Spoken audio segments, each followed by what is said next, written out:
Boa tarde a todos. Que a graça e a misericórdia do Senhor permaneça conosco. Amém? Amados irmãos, irmãs, parabéns pelo Dia Internacional da Mulher, um dia que celebramos conquistas, resiliência, força e a voz realmente voltando, porque dentro do corpo de Cristo, e desde a criação não há distinção, todos, sejam homens ou mulheres, têm acesso ao Pai e são dotados da capacidade do Espírito Santo de Deus como igreja do Senhor. Então hoje eu também estou muito feliz pelo convite, me sinto extremamente honrado, principalmente numa SAF de uma longa história, são 39 anos, não é nenhuma mocinha, também não é nenhum ancião, mas ali está no meio da idade, ou seja, com os dois dilemas, né? Porque dizem que quando chegamos aos 40, temos os dilemas: será que eu sou tão jovem assim? Será que eu sou tão experiente assim? Mas, amadas irmãs, quando fui convidado, eu procurei o que é que eu podia trazer para os irmãos, para as irmãs, o que é que o Senhor gostaria de trazer. Então, comecei a orar. Será que é a obediência de Maria? Será que é a coragem de Débora? Será que é para mostrar às irmãs a continuarem sendo destemidas, apesar do cenário, como Esté? E aí a gente vai passando por várias personagens bíblicas, que vai tratar um pouco sobre o poder do Espírito Santo na vida da mulher. E um texto me chamou muito a atenção, e é bem interessante que quando eu voltei a meditar nesse texto, e na quinta-feira, quando voltei a meditar novamente, eu estava dentro do ônibus, numa condução, e eu comecei a chorar dentro da condução. Aí o pessoal disse: você está bem? Não, eu estou bem, eu estou bem. Mas é a história de Lia. E aí eu vou pedir para você abrir sua Bíblia, em Gênesis capítulo 29, do verso 31 a 35. Vamos falar um pouco dessa personagem e perceber como essa jornada do desprezo ao louvor, o encontro do verdadeiro amor. Do desprezo ao louvor, o encontro do verdadeiro amor. E isso é muito especial. Observe a leitura do texto sagrado, que diz assim: vendo o Senhor que Lia era desprezada, fê-la fecunda, ao passo que Raquel era estéril.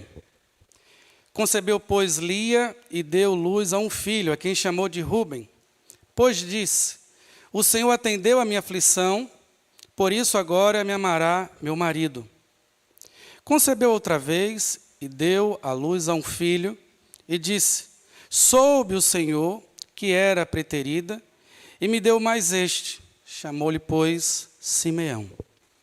Outra vez concebeu Lia e deu luz a um filho, e disse: agora, desta vez, se unirá mais a mim, meu marido, porque lhe dei à luz a 3 filhos, por isso chamou Levi. De novo concebeu e deu à luz a um filho, então disse: esta vez louvarei o Senhor, por isso lhe chamou Judá, e cessou de dar à luz. Abaixe sua cabeça, vamos orar. Senhor nosso Deus e Pai, que privilégio nessa tarde, enquanto muitas mulheres estão festejando aí, seminuas, caras pintadas, ó Deus, querendo ser melhores do que os homens, ou querendo ter e destruindo a própria feminilidade bíblica, nós, as mulheres do Senhor, estamos aqui hoje à tarde, reconhecendo que é do Senhor que vem a força, a graça e a misericórdia. Que privilégio, Senhor, que privilégio. E suplicamos, baseado nessa misericórdia, nos conduz por esse texto, trazendo clareza à nossa mente, conforto ao nosso coração, e que possamos mais uma vez ouvir a Tua doce voz. Em nome de Jesus oramos. Amém. Amados irmãos, numa leitura muito rápida, e se você está fazendo a leitura da Bíblia em um ano, você pode passar por esse texto e dizer: olha que interessante. Mas se você parar um pouco, e dentro da tradição judaica, era muito comum o nome dos filhos representar as circunstâncias que a família estava vivendo. Muitos conhecem, espero, essa é a minha expectativa, a história de Lia. Ou seja, ela que foi oferecida pelo pai de uma maneira muito perversa, onde o próprio anfitrião, Jacó, está esperando a Raquel, a sua irmã, e ali à noite, em meio à embriaguez, provavelmente do próprio Jacó, a Lia é colocada ali para se deitar com este homem. Olha, amados irmãos, se você olhar de uma maneira rápida, você pode até olhar para esses versos de uma maneira fria. Mas o homem que é o primeiro herói de uma menina, o homem que é aquele que deveria proteger, que é justamente o pai, é no pai que a criança, a menina vê como protetor, aquele que ama, aquele que traz provisão. E é bem interessante que eu nem percebia isso, eu sou pai de 2 meninos e uma menina. E quando eu chego em casa, os meninos, e aí pai, tudo bom? E a menina já fazia, papai chegou, e vai lá e me abraça. Isso, ela com 2 anos ainda. E eu falava assim, olha, se eu der mais presente para ela, mas é porque eu tenho o feedback dela. É bem interessante que com os meninos eu tinha que gritar, olha, arrumou o quarto. E aí, o mais velho estava lá arrumando o quarto, a muito custo. O do meio ia ali, e a menina, a gente nem precisava chamar a atenção, ela já arrumava e dizia, eu te amo, papai. É diferente a menina do menino. E a menina vê realmente o pai ali, não só diferente dos meninos, que é como um parceiro, um amigo. É tanto que quando se tem um menino, o pai vibra e diz, eita, mais alguém para levar ao futebol, por exemplo. Mas quando chega uma menina, eita, mais alguém para proteger. E ser abençoado com a doçura da menina. Mas como toda menina olha para o pai, Lia olhava para o pai da mesma maneira. Está no DNA da mulher. Ser amável, doce e ter grandes expectativas em relação ao seu pai. Mas é esse pai que faz a primeira traição com essa menina. Ele leva a uma situação totalmente embaraçosa e um momento que seria de descoberta, de uma jornada de amor, é justamente destruída por causa da perversidade de um pai. E hoje no Brasil, as irmãs sabem o quanto é desafiador para as meninas, que são abusadas muitas vezes pelo próprio pai, avô, e desamparada por aqueles que deveriam proteger. Aqui está a história de mais uma menina. E é bem interessante que o mundo aí fora diz que a Bíblia é opressora, mas ela é tão antiga que mesmo assim registra a história das mulheres. Porque o pacto é o pacto de Deus com o seu povo, homens e mulheres. E nessa perspectiva, amados irmãos, vamos perceber como Lia, diante desse momento de desespero, se comportou. E aí, ao longo dessa jornada, você vai perceber que muitas das angústias de Lia estão em nossas mentes, corações e nos nossos ouvidos. É bem interessante que já do verso 3, e a gente vai dar só 4 passos, serei breve, não passarei 30 minutos, mas serão passos preciosos e eu gostaria que você depois voltasse para casa e meditasse sobre esse texto. Primeiro, no verso 33, a esperança de ser observada. Veja o que diz o verso 33. Concebeu outra vez e deu à luz a um filho.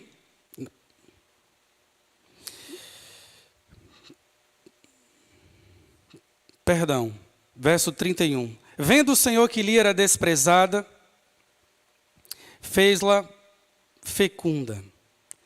É bem interessante, amados irmãos, que apesar dessa tristeza grande que a Lia está sofrendo, ela quer a atenção do seu marido, ela é desprezada. E a construção verbal é de algo contínuo.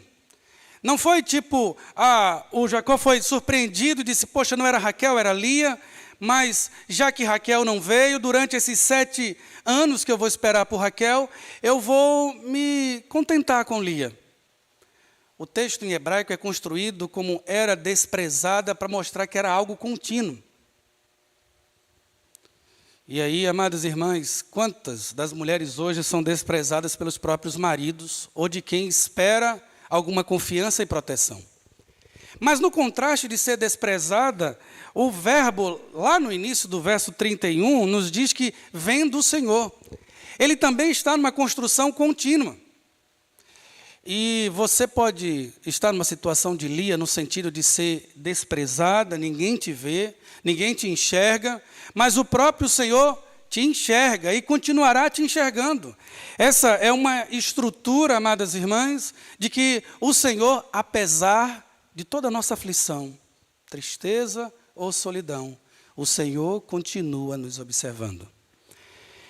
E a sua observação, ela não é indiferente, ele concede a Lia um filho. Veja que ela fica extremamente feliz e põe o nome do filho de Rúben, que em hebraico significa, veja, um filho, olhem para mim, eu sou abençoada. Diante da esterilidade inicialmente de Raquel, ela grita, ela coloca o nome do filho como se fosse um grito, eu tenho um filho, olhem para mim, me vejam, vejam meu filho. Isso aqui é um clamor de uma mulher que reconhece que está vivendo no invisível, trabalhando muitas vezes em casa e não é notada. Mas muitas vezes as mulheres se sentem assim, não é mesmo? Invisíveis em casa, por mais que façam, amem seu marido, continuam invisíveis e recebem a indiferença na igreja, na sociedade. Amados irmãos, as mulheres continuam, muitas vezes, em vários ambientes, não sendo vistas. E aqui a Lia grita e diz assim, eu sou abençoada, olhem para mim, me vejam. Isso é bem interessante que, enquanto Lia procura, e você vai perceber que ao longo dessa jornada, ela procura o reconhecimento do seu marido. Ela procura o reconhecimento da sociedade. Ela procura o reconhecimento da sua própria família. E aí é o início de uma jornada triste, amados irmãos. Veja que ser colocada na cama de um homem que não a amava já é extremamente terrível. Ela agora tenta, com a sua própria força, encontrar o amor, dando filhos e dizendo, me vejam, eu sou abençoada. Mas ela continua sendo desprezada. Veja o que diz o verso 34. Outra vez concebeu Lia e deu luz a um filho e disse, agora, dessa vez. Verso 33, queridas. Concebeu outra vez e deu a luz a um filho e disse, soube o Senhor que era pretendida e me deu mais este, e chamou de Simeão. Soube ao Senhor outra vez que eu era pretendida. Ou seja, preterida. Aqui a ideia de que ela continua sendo desprezada, apesar de toda a sua artimanha, de procurar, por exemplo, se aproximar do seu marido no período fértil, para conseguir engravidar, e de todos essa forma humana de trazer paz e satisfação à própria vida. Ela coloca o nome agora do seu filho, segundo de Simeão. A ideia de audição, ouçam, me ouçam, eu sou abençoada. Veja, amados irmãos, no primeiro momento, a estrutura do próprio texto começa dizendo assim, o Senhor vê a Lia e concede filho. Depois ele diz, o Senhor ouve a Lia e concede filhos. Muitas vezes na caminhada da própria jornada da vida, muitas mulheres vão se deparar com a situação de não ser ouvida. E como é triste, amados irmãos, numa discussão ou deliberar sobre algum assunto e você quer, como mulher, colocar sua opinião e alguém vai, não, fica aqui de lado. Espera aí, não é a sua vez. Fique calada. Ou cale sua boca. Isso é tão chato que as crianças brincam uma com a outra quando são pequenas. Cala a boca você. Não dá voz, eu não quero te ouvir. E aí você percebe que essa ideia de opressão é algo novo, querendo calar a própria voz da mulher. Está aqui há mais de 3.000, 4.000 anos atrás, Lia dizendo, eu não tenho voz, ninguém me ouve. Quantas mulheres, amados irmãos, num casamento de mais de 20 anos, e o marido não dá a possibilidade dela poder falar e nem escuta as suas orientações. Mulheres que são proibidas até de orar pelos netos, pelos filhos, porque isso é coisa de religioso. Assim como Lia, há muitas irmãs em nosso meio hoje, sofrendo, porque não são ouvidas. Mas ao mesmo tempo que fazemos o contraste sobre não ser ouvida pelos homens, pela sociedade, pela família e amigos, aqui mostra que o Senhor nos ouve. E aí esperei com paciência no Senhor e Ele se inclinou para mim, o seu ouvido. A ideia é que Ele está sempre disposto e pronto a ouvir cada uma de vocês. E mesmo diante da desesperança, ou de alguém para conversar, Ele está pronto para falar ao nosso coração hoje, usando a sua Escritura e o meditar em nosso próprio coração. Deus não nos deixará, e nunca nos deixou, sozinhas. Ele nos ouve.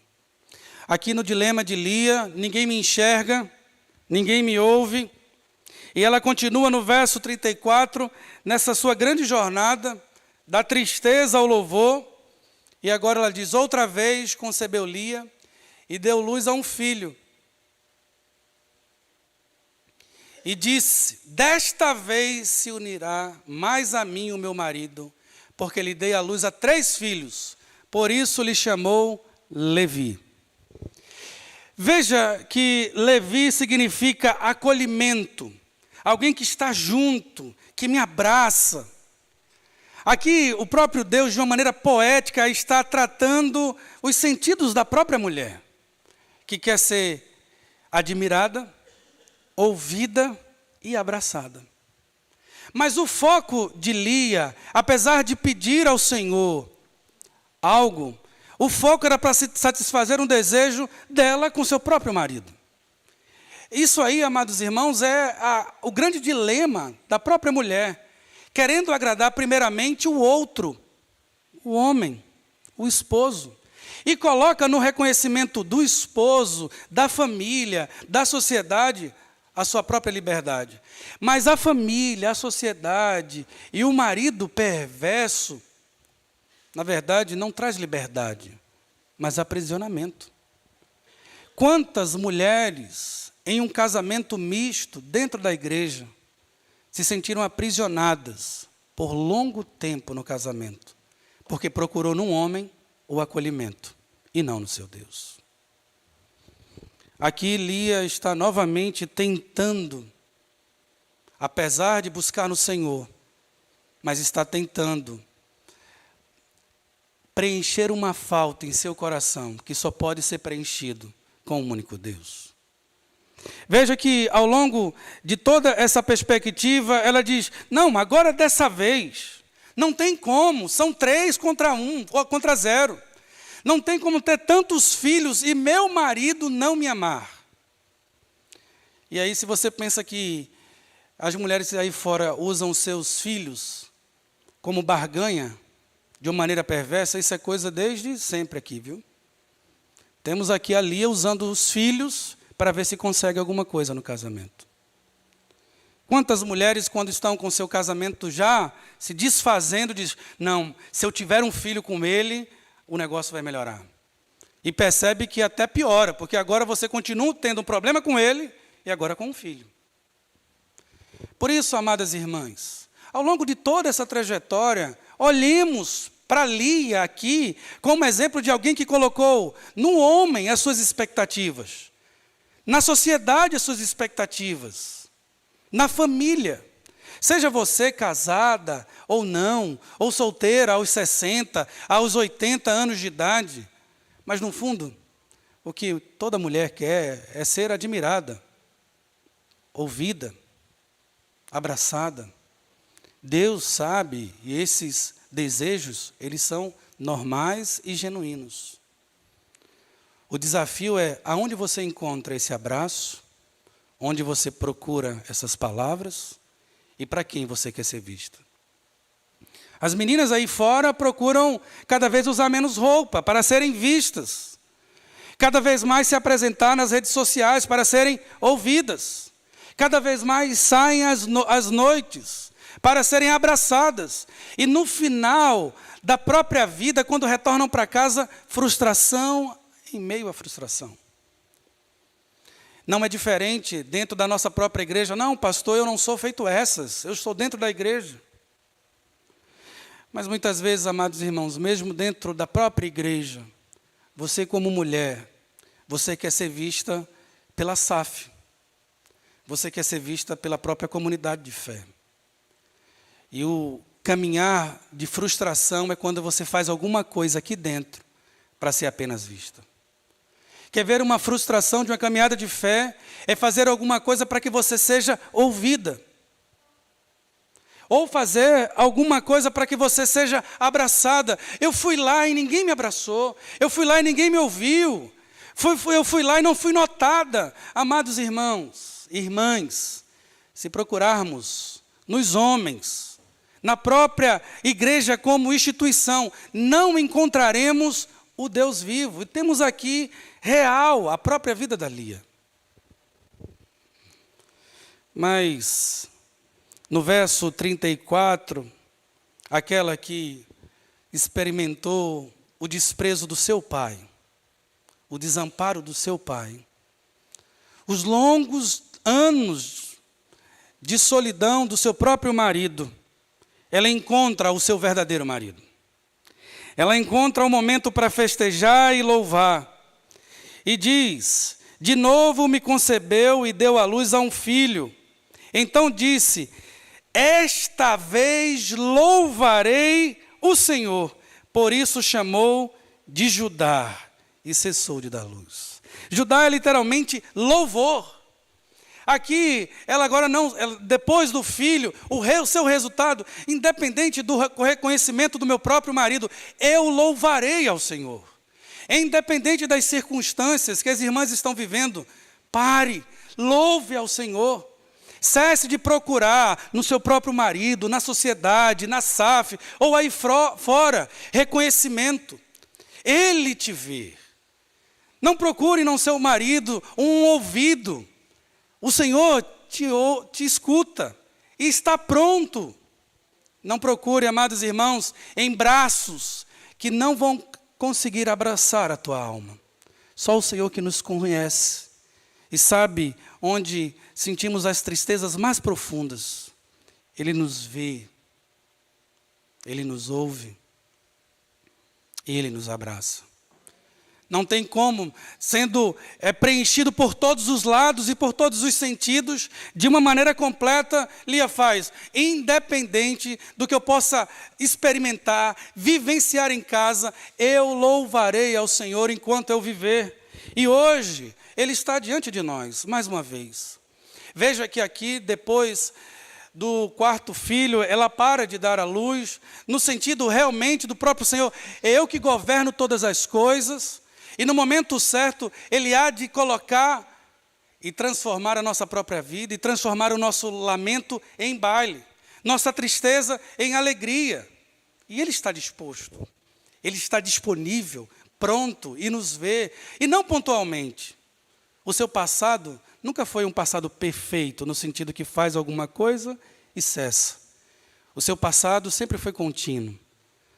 No passado, Ele nos encontrou quando nós ainda éramos pecadores, e nos amou. Quanto mais agora que nos chama de filhos. você é filha. Independente se o teu pai não te vê, você é filha de Deus. Independente do seu marido não te ouvir, o Senhor te ouve.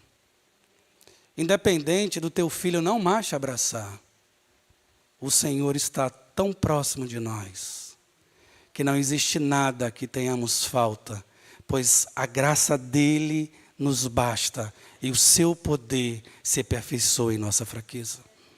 Vibre hoje ao Senhor, louve ao Senhor. Ao chegar no ambiente da sua casa, coloque o seu louvor e louvarei ao Senhor.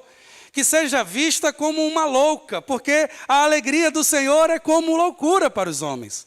Mas que vejam dentro de casa alguém que floresce apesar das dificuldades, alguém que vibra apesar dos ruídos do mundo, e uma coisa continuaremos a fazer: eu louvarei ao Senhor enquanto eu viver. Que essa palavra invada seu coração, e na próxima vez que você se sentir sozinha, Ele estará, como sempre esteve, ao seu lado. Que Deus tenha misericórdia de nós. Abaixe sua cabeça, vamos orar. Senhor, nosso Deus e Pai, hoje o mundo comemora a conquista das mulheres. Pai, mas somos gratos, porque antes dessa data, o Senhor já tinha transformado a história de muitas mulheres.